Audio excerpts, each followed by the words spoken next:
생각해보면은 자전거를 타는 데에는 어떤 자전거를 타느냐가 크게 중요하지 않거든요. 어떤 목적을 가지고 자전거를 타느냐에 따라서 자전거를 선택해야 되는 유형이 달라진다는 뜻이거든요.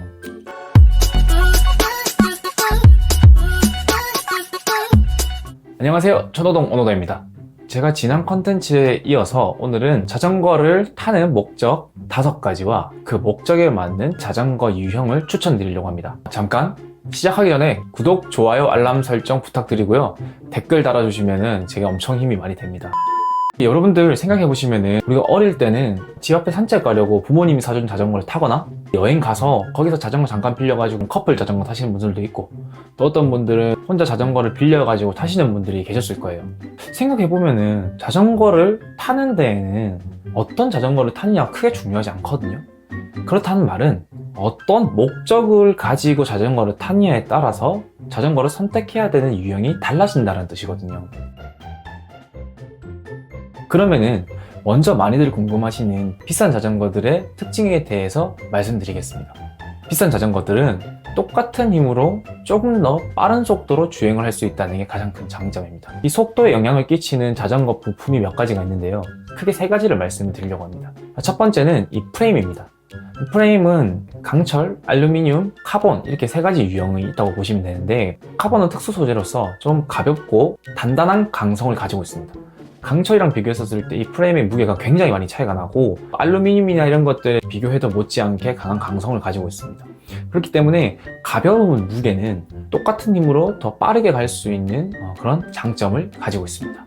비싼 자전거는 대부분 카본 프레임의 자전거라고 보시면 됩니다. 그리고 두 번째는 높은 등급의 구동계인데요. 구동계 등급이 높으면 높을수록 기어 변속이 굉장히 부드럽고 기어단의 어떤 효율과 성능이 굉장히 좋습니다. 크게 이 구동계는 클라리스, 소라, 티아그라, 베고, 울테그라, 듀라에이스 이렇게 나뉘는데요. 시마노 기준입니다. 이 각각의 구동계는 소재에 따라서 일단 가격도 많이 달라지고요. 대회에 나가는 급들 또는 동호회급에서도 베고 구동계부터 많이 이용을 하세요. 근데 베고 구동계를 달고 나오는 자전거들은 가격이 한 100만원 선 이상은 넘어간다 라고 보시면 될 것 같아요. 마지막 3번째입니다.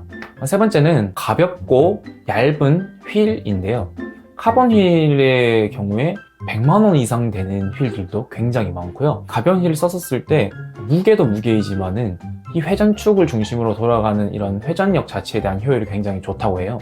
그래서 이렇게 비싼 휠들을 쓰는 거고요. 결론적으로 말씀드리면은 비싼 자전거는 똑같은 힘을 썼을 때 더 빠르고 멀리 갈 수 있다는 장점이 있는 겁니다.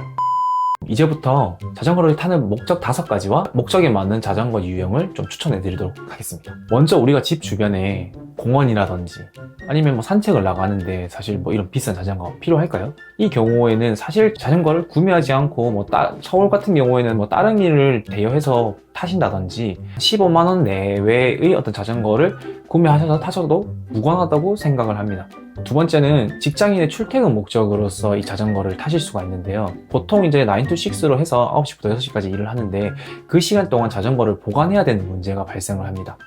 이 경우에 분실의 위험이 있고, 그 분실의 위험이 있다는 거는 사실 비싼 자전거를 타면 탈수록 리스크가 굉장히 커진다고 보면 돼요. 그리고 출퇴근은 일반 그 시내 도로로 달려야 되는 케이스가 많기 때문에 30만원 내외의 어떤 하이브리드 자전거를 타시는 거를 좀 추천을 드립니다. 그리고 3번째는 개인의 운동 목적으로 타시는 분들인데요. 운동을 목적으로 한다는 거는 신체 단련을 위해서 자전거를 탄다라는 전제로 볼 때 좋은 자전거를 타기보다 조금 좋지 못한 자전거를 타더라도 더 좋다고 생각을 하고 있습니다. 허벅지 근력 강화, 심폐지구력 강화를 통해서 신체적인 단련을 하는 게 더 맞지 않나 라고 생각을 합니다. 기변을 했었을 때 효과가 훨씬 더 좋을 수 있다고 저는 생각을 합니다. 크게 가격에 구애받지 않고 뭐 하이브리드나 로드바이크를 구매하셔서 타시기를 추천드립니다. 그리고 4번째입니다. 동호회 활동을 목적으로 하는 건데요. 동호회가 이끌어지는 방식에 따라서 사실 자전거를 좀 선택을 해야 되는데, 뭐 카본은 물론이고 뭐 베고, 뭐 울테그라급 그 이상의 자전거를 타시는 분들도 너무 많아요. 보통 자전거 입문이라고 하면은 이 동호회를 염두에 두고 좀 입문하시는 분들이 많기 때문에 한 번 살 때 비싼 걸 사라라는 말이 많이 나온다고 생각을 하고 있습니다.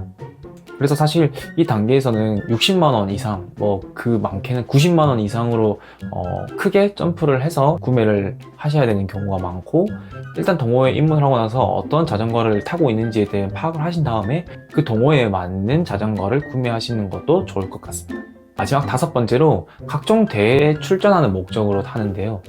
기본 베이스가 105급 구동계에서 시작을 한다고 보시면 됩니다. 그리고 기본적으로 경쟁 목적이기 때문에 조금이라도 더 경량화된 자전거를 타려고 합니다. 울테그레급 이상 풀카본 자전거들이 엄청 많고, 기본 베이스가 한 130만 원 이상은 구매를 하셔야 될 거고, 500만 원, 600만 원, 1000만 원 이상 넘어가는 자전거도 너무 많으니까요.